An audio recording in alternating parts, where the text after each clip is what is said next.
Hi, Papa. I just want to say happy birthday. I know this is your 19th, like for the 100th time, but happy 19th birthday. I really wish I could be there with all of our family celebrating you. I'm really jealous. I know y'all all having a great time.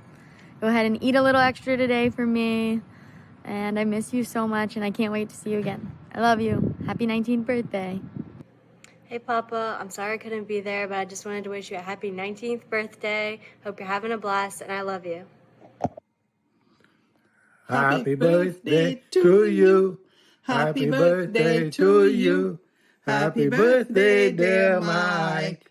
Happy birthday to you. And many more. Wish we could be there, but we can't. So we wish you all the best. Lots of love. Bye. Hey, Michael. Happy birthday. Happy birthday. Hope you have a great day and party. Aloha from Wisconsin. Hope to see you soon. Wish we could party with you. Love you. Bye. Bye. Happy birthday to you.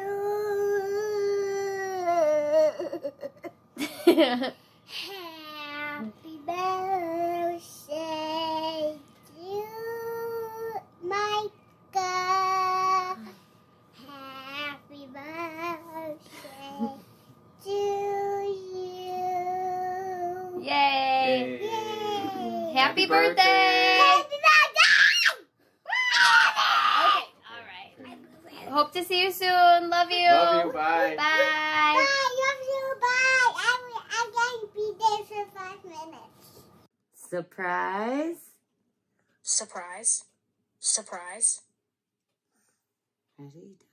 Happy 80th birthday, Michael. Ready? Say. Happy 80th birthday, Michael. Now We look. love you. Say, we love you. Say, love you. Mwah, mwah, mwah. Happy birthday, buddy. Have fun.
Happy birthday, Dr. Mike.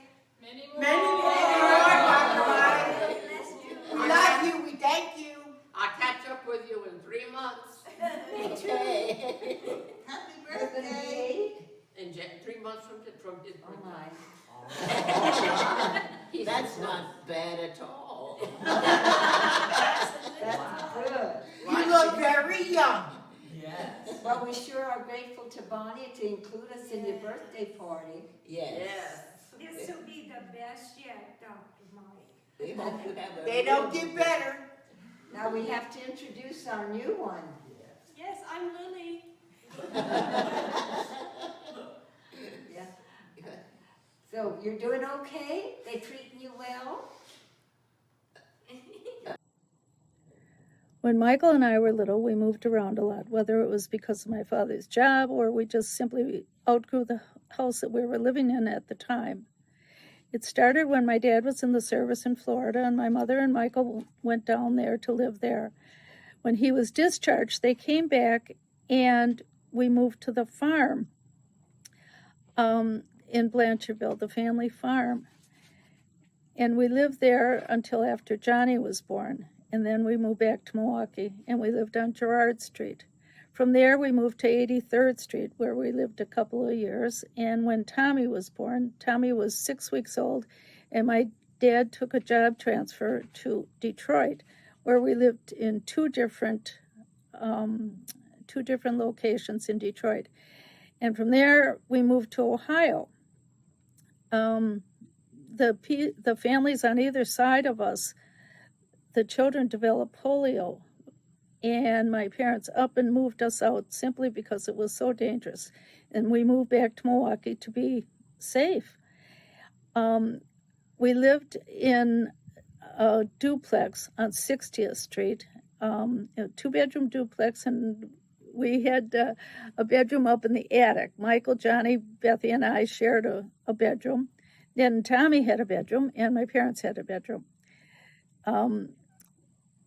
From there, we went to St. Catherine's Grade School, Pius Grade School, and finally, my mom and dad bought the house, as I refer to our forever house, on 106th Street. And we moved there when Michael was in 8th grade. Our lives, Michael and I, our lives were very different than, let's say, Jim and Jeff, that only knew one home, one neighborhood, and a couple schools. In each neighborhood and each school that we went to as we moved around, Michael was always my rock. He was always by my side as we would go and make friends, whether it was out in the neighborhood or at a new school. And that sense of security and everything stuck with me through high school, where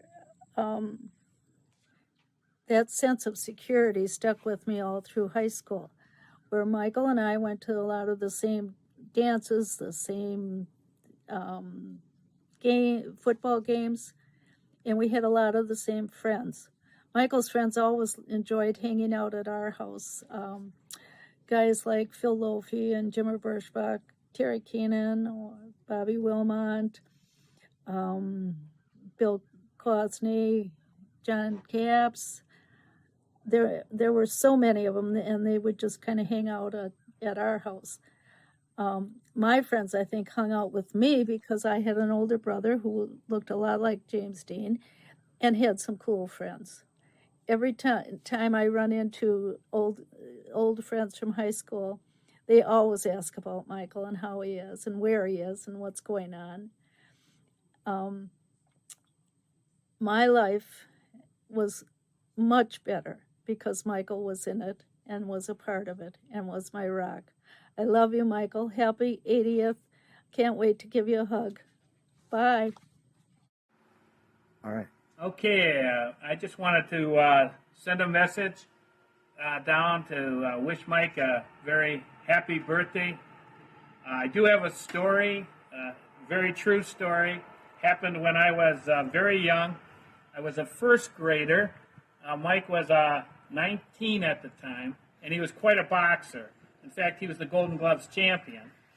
My first day of school was very memorable, not so much for school, but being on a bus with a lot of older kids. And I was sitting next to two 8th graders, and one of them called the other one an asshole. Now that word just amazed me because I really haven't heard that word before. And so I thought, how cool. They all laughed. So when I got home, you happened to be in the living room, and I thought, well, I'll get Mike to laugh. So I come into the living room, and I say, hey, asshole. And all of a sudden, Mike had the paper, and the paper went down, and he said, what did you say? And I looked right at him, I said, hey, asshole. And then the paper was put down. He walked over to me, roundhoused, and nailed me so hard that I flew over a chair and landed about 6 feet away from where he hit me. Now, I was okay, stunned, maybe had a concussion, but I walked away with my life, and I thought I was lucky. But to be honest with you, and I am being dead honest, I did not say the word asshole until I got into my 20s, because that was just shocking for me. But anyways, true story, and I just wanted to mention it. I want to also mention a happy birthday to Mike and many more. Mike, happy birthday. I just wanted to give you a kind of a pleasant memory, and it sure is a good memory for me. A long time ago, and this is a long time ago, you used to have big parties, and I remember I used to be so jealous and say, someday I'll have a party like that. Someday I'll be cool like Mike. And I remember those parties, me and Jeff would sneak down into the basement, crawl underneath the staircase, and just watch the party goers. It was a blast, and it was like, wow, this is really cool. And then actually, sometimes Jeff would egg me on to go out in the party, and they seemed to like me. Everyone liked me, except when I saw you, it was like I was dead meat. So, you used to chase me around the party. I'd go running through the people, and then I'd dash upstairs, barely touching the stairs, and jump on the couch. And, Dad was always sitting there reading the newspaper the entire night. And as long as I got the couch, he would say, all right, Mike, just let him go.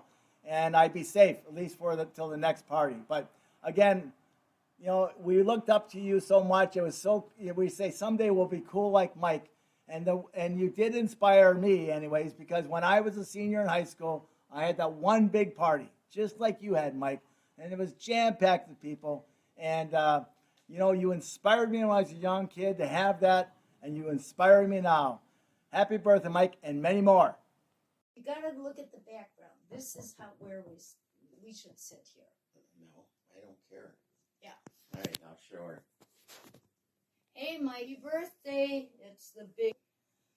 Wish we were there. We were gonna come, but it just didn't work out. So I hope you don't trip into the grave. So I hope you have a great time, and I love you, and You're actually doing it now? I don't know. Well, now you can't. What was I going to tell him? Oh. Do you remember? Yeah, Beth, because he's all the way in New Orleans. Do you remember when the house on 106th caught fire? What? Yes. Beth, write this down. You're going to forget it all. I know, I You should. have to do it for real. Anyways, we were all, Papa and Gibby were in Blanchardville, and they took Johnny with him. Why? So it was a Saturday morning, and all of us little kids were watching cartoons. You were in 8th grade, and Lorraine, I can't believe they asked Lorraine. Lorraine came to watch us.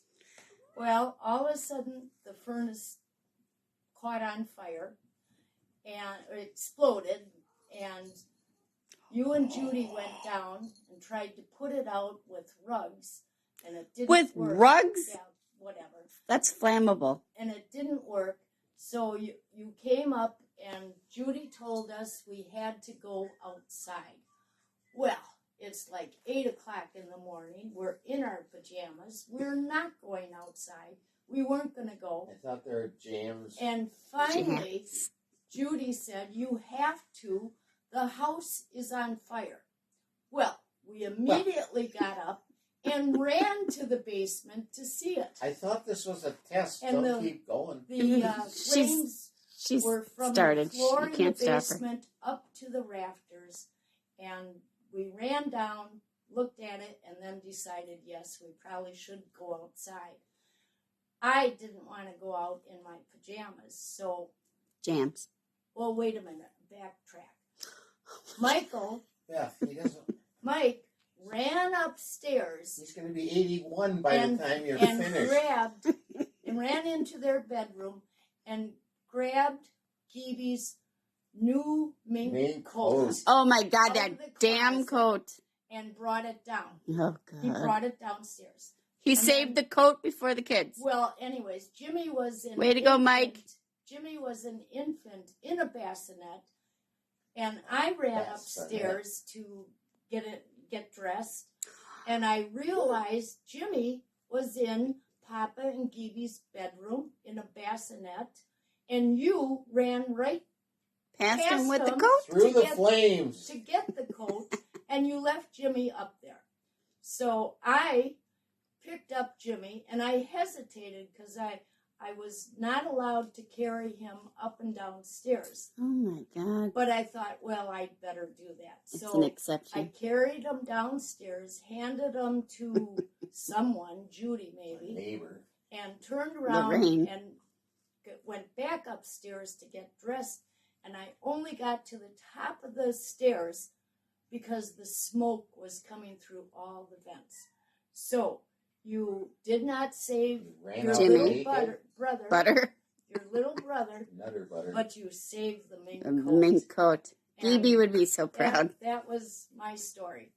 So love you all. Have a great Love you time, all. and happy birthday, Mike. Okay. All right, I guess I better get this over with. Anyway, Mike, happy birthday. I'm catching up to you. I don't know what else to tell you. Stop up here one summer. One summer. Okay. And we'll see you, I don't know, somewhere. Probably a funeral. Everybody's married. All right, we'll see you sooner or later. All right. Hello, now Michael. Happy let's- birthday. Oh, you're doing I'm that? doing it. Okay. From your favorite. Goodbye. Hi, Michael. I forgot to show you what I have. And also, I have a question. Where was Lorraine when the house was on fire? I don't recall seeing her around unless she got out of the house before any of us, or maybe she was looking for her Valium. Anyways, let me show you what I have. I'll be right back. I have the coat. Not bad. Now, if you want this coat, because I know it meant a lot to you, He saved I it. can send it down. But it's right here. Here is the coat you saved before Jimmy. Bye. Have a good birthday. Love you. Have fun.